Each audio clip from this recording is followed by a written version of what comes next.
This is the testimony of Judas Lightforge, Episode 4, The Enemy Comes to Light. I sat at the campfire as the others slept. They had crawled into tents, except for Griswold and Seiji. Griswold, of course, was still slumped against his tree, and Seiji was curled up by the fire. He had volunteered to stay near me as he had the next watch. I don't know if he is brave, or if this is some youthful bravado. The night had a slight chill, but the fire was warm. From time to time, I would take a moment to glance through a tome I had found in my pack. I could only look for a few moments, as I was supposed to be watching out for threats. The tome was white, with black on the edges, as if smudged in coal, or perhaps pulled from a fire. Inside were spells, all written in Celestial. I didn't remember the spells or writing them down, but they were all familiar to me, almost understanding them as soon as I glanced at the words. Of course, I couldn't keep reading, because I had to check around me again. I can't depend on listening for threats because all I could hear was Griswold snoring. As I looked, I was surprised that a thick fog had rolled in, low to the ground, but I couldn't see the grass. I stood and could barely see my own feet. Among the other sounds of the woods, I could hear a low rumble, and the hairs on the back of my neck stood up. I felt watched. Out among the trees, a shadow moved. I turned my head to see what it was. Only fog, swirling as if it had been recently disturbed. I leaned forward, peering, trying to see what was out there. I couldn't see anything. I summoned 4 orbs of light, and seemingly on instinct, they drifted their way over to the shadow. They arrived only to see fog settling back to the ground. I was fairly sure it was my imagination, but why risk it? I began to move the orbs further out, in one more sweep to see if anything was out there. The rumbling intensified. Growling echoed in my head. "Come see for yourself, bastard." It was the same voice I heard before, the one that had warned me not to trust the others. I didn't know how, but I knew the voice. Going out into the woods alone probably sounds like a bad idea. Yet, if this being wanted me dead, it probably would have done it by now. Whatever it was, I could sense it was something from beyond this world. The glowing orbs strangely flickered out after they reached their destination. I pulled the dagger of Zelaria from my belt, and in a few words cast light upon it so I could see my way. Finally, I began stepping in the direction of the shadow, moving further and further away. The sounds of the woods faded. I couldn't even hear Griswold anymore. The glow of the campfire extinguished from the distance and the fog. Every time I thought of turning away, the low growl returned. I admit I was terrified, but drawn to it. I had to know. Finally, I saw a sickly tree. A shadow leaned against it, vaguely in a humanoid shape. Arms folded, but seemingly relaxed. I was tired and ready to sleep. No doubt this was just my imagination. It's just a shadow, and knowing the Fae could be around clearly had me spooked. I held up the glowing dagger for a final look, and felt my breath stick in my chest. Like a nightmare, when you can't scream.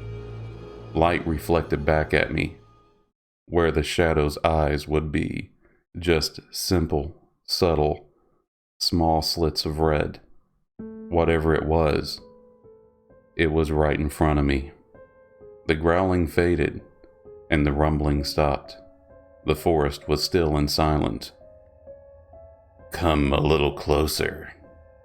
I heard the voice again, but this time it wasn't in my head. I could hear it speaking clearly. This creature was in front of me now. I was frightened, horrified. Yet, somehow, moving closer seemed like a reasonable idea. I felt at war with my own mind. I wanted to run away, but I wanted to learn. What is this thing? I'm unsure if it was indecision or fear, but I couldn't move. The creature was nebulous, in darkness, melding with the shadow and the night itself. Only the red eyes clearly defined. He stepped forward. As he did, an almost silent scream filled the air. The tree he was leaning against began to wilt, black ichor running over it like a disease. The scream stopped, and the tree crumbled silently to the ground. Embers whipped into the air where the tree once stood. The light faded from my dagger, dying as if the light was not welcome there. Then a subtle movement, and then the sound of metal. I looked down at my hand to see I had put the dagger away without even thinking about it. I tried to move to draw it again, but it was too late. This demon stepped right in front of me. My skin grew cold. I couldn't think. I couldn't see any real form, just red eyes. Could hear his deep voice, and he was somehow familiar. I knew him. How do I know him? I knew nothing, but yet felt like I knew everything. Don't you recognize me, Harbinger? Do you not recognize me? Shadows wrapped around my arm and then drew my hand up to the creature. In one violent move, it thrust a glinting black dagger through my palm. Pain shot through me. Blood splashed from the wound. My feet pushed against the ground, but I couldn't run. He grabbed my shoulder to hold me in place. He was too strong. I couldn't do anything against his grip. I couldn't flee. And so fear turned to anger. I grabbed the handle of the black dagger and ripped it from my own hand. Then I slashed at the demon. I hit nothing. He dispersed into the night air, as if the night itself had manifested him, and he returned to the darkness. Now freed, I ran back to the camp as fast as I could. Finally, getting back to the fire, I couldn't tell how loud I was breathing. I could only hear the pounding of my heart in my ears. I found Seiji curled up next to the fire. I gently kicked his feet, telling him it was his turn for watch. He rubbed at his eyes and looked me over for a moment, then asked if I was okay. I told him everything was fine, while moving my injured hand behind my back. I didn't need him or anybody else asking questions. I couldn't let the group see that I was injured, or they would know something was wrong. As soon as Seiji sat up, I climbed into an unoccupied tent and began to wrap my wound. It was still bleeding. Someone would notice this. But just as I thought that, there was a flash beneath the wrapping. The blood had suddenly dried. I peeled the cloth back to see that the wound was still there, but the bleeding had stopped. The skin showed signs of starting to mend. I went ahead and finished the dressing anyway. What is all this? The lights, making objects glow? My hand starting to heal already? I seem to be doing these things as if I were practiced in them for years, but they feel so alien to me. Not just new, but unnatural. The thoughts were lost as I fell to unconsciousness. I felt the ground move under me, but I was sure it was part of a dream. I am just too tired. Then I woke to a rough hand slapping me in the face. I opened my eyes to see Griswold's repugnant face inches from mine, looking at me as if he were a confused puppy. Time to talk now? He was holding up a hand axe. I wanted to roll my eyes and just walk away, but I couldn't. I was tied to a tree very tightly. I couldn't get to my dagger. My brain began flipping through the magic spells I had read in my tome, but all of them required the use of my hands. At first I was drowning, and then I was imprisoned by some psychotic judge. Why did I expect these people to be any different? I heard then an elderly voice I didn't recognize call from the other side of the tree that the rope was securely tied, so the rest of the group was in on this. Griswold asked again if I had time to talk. Well, Griswold, I don't think I'm going anywhere at the moment. What would you like to speak about? You blow person's head up knowing we need their head. I said not to. I am well aware that you are a master strategist, Griswold. Perhaps I should have listened to your most insightful words. Griswold smiled, believing me. Apparently sarcasm is beyond my orcish friend. Griswold, I took a gamble. I killed him to make sure that they didn't get to any of the others.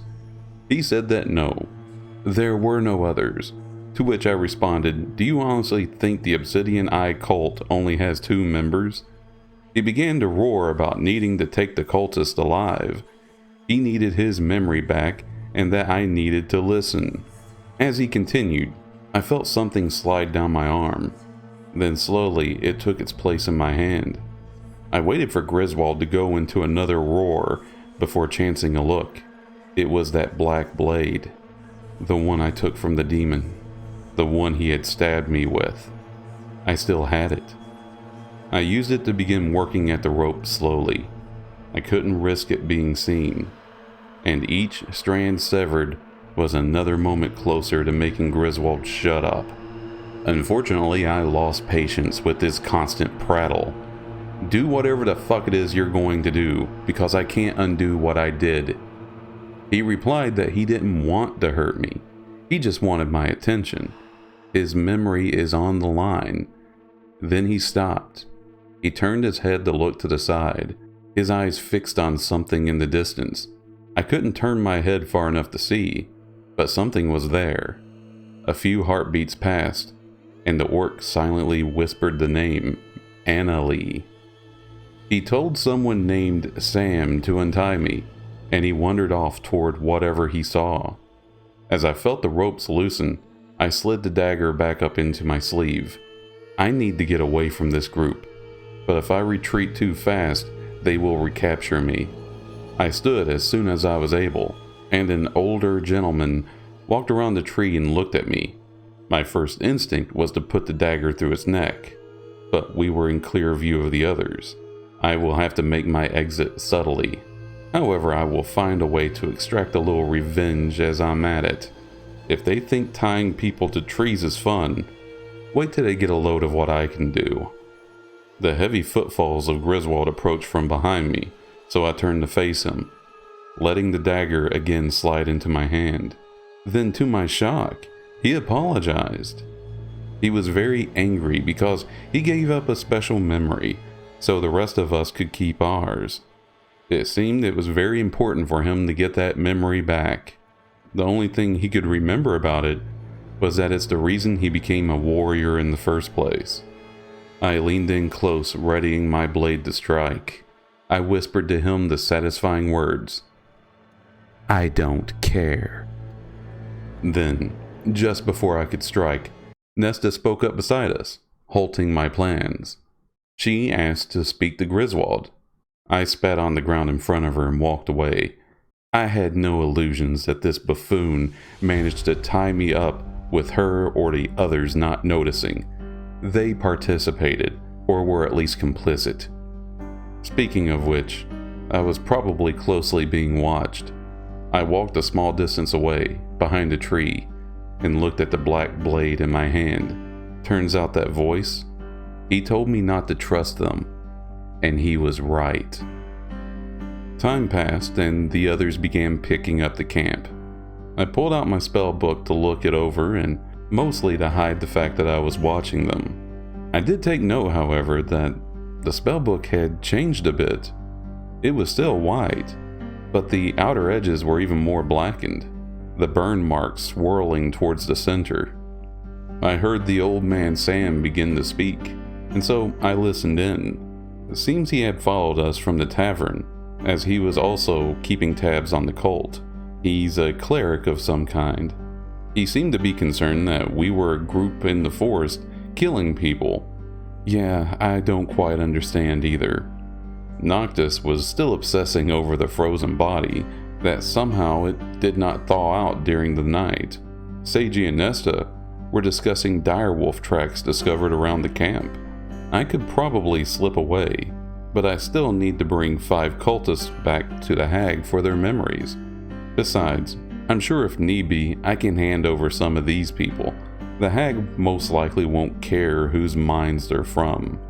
Memories are memories, and creatures like a hag probably won't care what was done to get them. Seiji and Nesta followed the tracks and found that they ended near where I saw the demon. Nesta seemed to take special interest in the collapsed blackened husk of the tree that once stood there. For a moment, it crossed my mind to tell them what had happened, but no. So far, that demon's been more of an ally to me than they had been. I returned to reading the spell book to keep from appearing too suspicious. The text drifting, unreadable unless I focused. In watching the letters fall into place, I lost track of time. Seiji's voice invaded from beside me. "What are you reading?" I snapped the book shut and turned to him. Being so young, it was hard to stay mad at him. Yet I understood everyone here is my enemy, and I had to be hard. I answered that the book was none of his business. At first he seemed to be taken aback, but then a look of concern crossed his face. He asked me if I was okay. The question confused me until he tugged at my shoulder. When I looked at it, there was a bloody handprint on it. I must have been careless. I must have wiped the stab wound on it without thinking about it. I brushed at the stain with the flakes of blood floating from it, and then I cast prestidigitation, removing the rest of the mark from my shirt. I turned away from him and started to walk towards the wagon, not giving him a goodbye or any kind of parting words, just letting him know I had no interest in speaking to him. Unfortunately, Griswold stepped in front of me. Again, he apologized. He said he would do whatever it takes to make up between us, that he misunderstood me. He looked over his shoulder to Nesta. No doubt she was coaching him now that I was free. They wanted my help now, but wanted me to fear them. I understood. They had well planned this out. He was to make me afraid, and then she would be a balm. She would be the mercy in a bad situation, the supposed voice of reason. I understood their little game, and so I would play along. Begrudgingly, I shook Griswold's hand. Yet, in that moment, I felt a warm hand on my shoulder, and then the sweet voice of Chelsandra in my ear, telling me that forgiveness is the way. I became acutely aware this celestial didn't understand the true nature of earthly beings, and that's something I can use to my advantage. Unfortunately, I couldn't think further about it in the moment. My head was heavy, and my vision was blurring. I knew I needed sleep. I started stumbling to the wagon without a word. Surprisingly, no one stopped me. I climbed in to see others bundled up. In the corner was an older lady who gestured to me. There was room next to her. I sat down, and in spite of my better judgment, I drifted off to sleep again. I could only hope that these people would watch over me. I again fell into a deep slumber, only the subtle rocking of the carriage making its way down the path, waking me from time to time. As time passed, I could feel things were happening, but I didn't care. I needed rest. I shouldn't be this tired, this hungry, this thirsty. It was tedious. I finally woke to the smell of burning flesh. A few moments later, I realized that someone was cooking. We had stopped, and I stepped from the wagon to see the lady I had sat beside was cooking over a pot. The others gathered around, tending the fire and bringing ingredients. I walked over to her, asking what she was doing. She laughed, saying a man my age shouldn't go without being able to cook. So she began instructing me. At first I was insulted, as if I should be taking orders from her. Yet she thought she was helping me. That was the most hospitality I'd seen so far. Maybe people aren't so bad, or perhaps not all of them. When she told me the food was ready to eat, I heard a nagging that was distracting me. One of the horses that had been pulling the wagon was laying on its side. Its breathing and wheezing was annoying. A pang of guilt struck me. It was suffering. I walked away from the food and to the horse. Blood was oozing from its nose. The other horses were breathing heavily, but still on their feet. The suffering of the horse just kept infiltrating my mind, as if the pain of another was abhorrent to me. Then a memory went through my mind, like a flash. One of my soldiers falling in battle. I reached out towards the horse, and from something I don't understand, a flash of light appeared. The horse stopped whining. Its breathing slowed. Then finally, it made its way to its feet. Blood still fell from its nose, but it was able to breathe. The horse looked at me, but it seemed uneasy. Well, don't get me wrong, beast. I just need you to pull the wagon. I just simply don't understand. I don't know where these thoughts are from. I felt like killing the horse so that it wouldn't be dead weight. Yet, looking into my hands, I healed it. What is this? Healing? The light? What happened? My thoughts were soon interrupted by the rumbling of my own stomach. So I went back, sat down, and tried some of that delicious cooking the lady had made for me. After eating, I moved back into the wagon and found my place again. The others spoke outside, but I don't care. I could hear Nesta's voice telling the horse that it would be okay. Then, a short time later, the wagon moved again. The rest of the trip was a bit of an adventure on its own. V saw a cave while on watch. She insisted that we all investigate it. And she was right. There was treasure. The others were spending time scooping up gold coins and other treasures. That didn't interest me too much. What did was a cane lodged into the wall. It was a good-looking cane, so I pulled it free. After that, the cave started to collapse, and the entrance started to close. Now, in spite of what the others may say or what they may tell you, I'm sure that was just a coincidence. We all escaped, but the party blamed me for nearly losing their lives. I don't understand why they're so upset. It's almost like they can't see how well crafted this cane is. Obviously, they have no sense of class. I'm sure lives have been lost for much less. I mean, truly, it's a very nice cane. So that whole argument aside, the important thing is that we made it past the gate of the capital city of Bayor. I and the other contractors stepped off the wagon as it passed the threshold. The people in the wagon were headed to a nearby area called Morningwood, according to the old lady who was teaching me how to cook. She waved at me as the wagon continued into the distance. Yet V did not hesitate at all. She started walking into the city the second we stepped off. She knew the area and most likely knew where the cult was acting up in this city. I followed close behind, because the sooner I turn in people to the hag, the sooner I am done here.